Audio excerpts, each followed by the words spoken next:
Kecelakaan truk Wingbox dengan truk tronton pengangkut semen bernomor polisi AG 9823 UT terjadi di depan patung kuda kosong tepatnya di Kampung Cikijing, Desa Sukasirna, Kecamatan Sukaluyu, Kabupaten Cianjur, Selasa, tanggal 15 Juni tahun 202, subuh sekitar pukul 4.30 waktu Indonesia Barat. Truk Wingbox bernomor polisi B9344BO mengalami rusak parah di bagian depan.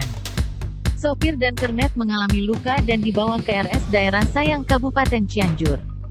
Seorang pengendara yang kebetulan melintas di lokasi, IP 40, warga Mandi, mengatakan bahwa tak ada yang melihat persis kejadian. Truk semen ini sudah mogok sejak pukul 2 waktu Indonesia Barat. Nah, kecelakaannya sendiri terjadi pukul 4.30 waktu Indonesia Barat, kata IP.